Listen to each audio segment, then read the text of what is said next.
महिला मोर्चानि लुवा जिमुंबाई फासलो संविधान गौरव अभियान तांगबतांगनो बसकांगुनारगै प्रदेश BJP हाबानगो काशा ककचाप मुंगपांदा संतजाखा o kokcha mungpando faimanjakha MP Rajiv Bhattacharya Sodor Hangkor Committee Kasku Osim Bhattacharya Teitongo Ojanta Bhattacharya no khobui papia dotto teijuda BJP ni adongro যার উপর গুরুত্ব আরোপ করে ওনাকে দায়িত্ব দেওয়া হয়েছিল যে ব্যক্তি নিষ্ঠার সঙ্গে ভারতবর্ষের সকল স্তরের মানুষকে সংঘবদ্ধ করে ভারতবর্ষের সার্বভৌমত্ব অখণ্ডতা পৃথিবীর মধ্যে অন্য কোনো রাষ্ট্র পাওয়া যাবে না যে রাষ্ট্রের মধ্যে এত ভাষাভাষীর লোক এত ধর্মের লোক এত সম্প্রদায়ের লোক বসবাস করে সকলের কথা চিন্তা করে এই সংবিধান রচনা করেছে বাবা সাহেব আম্বেদকর যারা গ্রাউন্ড স্টুডেন্ট পিউপিল আছে যারা নিচে অর্থাৎ নিচু জাত বলে যাদেরকে মনে করা হতো তাদেরকে সামনের সারিতে তুলে এনে সমাজকে সংঘবদ্ধ করার জন্য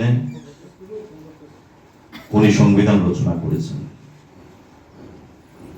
কিন্তু আমরা যারা এখানে হলে উপস্থিত হয়েছে আমাদের প্রত্যেকের মনে একটা প্রশ্ন জাগে যে বাবা সাহেব আম্বেদকর কি সঠিক সময়ে সঠিক ভাবে ভারত সরকার দ্বারা সম্মান পেয়েছিল কেন বাবা সাহেব ভীমরাও আম্বেদকরকে দীর্ঘ সময়ের পর বাবা সাহেব আম্বেদকরকে ভারতরত্ন পুরস্কার দেওয়া হয়েছে এই প্রশ্নগুলি আমাদের প্রত্যেকের মনে উঠতে বাধ্য যখন আমাদের পার্লামেন্টের মধ্যে আমাদের অটল বিহারী বাজপেয়ী এবং এল.কে. আদবানি যখন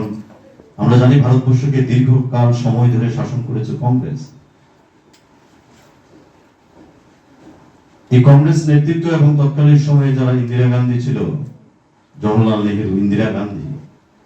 রাজীব গান্ধী দীর্ঘকাল ধরে ভারতবর্ষকে শাসন করেছে কেন বাবা সাহেব আম্বেদকরকে ভারতরত্ন পুরস্কার পেতে এত সময় লেগেছিল এই ভারতরত্ন পুরস্কারের উপর একটা ট্যাগ লাগিয়ে দিয়েছিল তৎকালীন সময়ে যারা দেশকে যারা শাসন করেছিল যে ভারতরত্ন পুরস্কার পাবে একটা পরিবারের লোক তার পছন্দের যারা দাবিদার ছিল তাদেরকে ভারতরত্ন পুরস্কার দেওয়া হয়েছে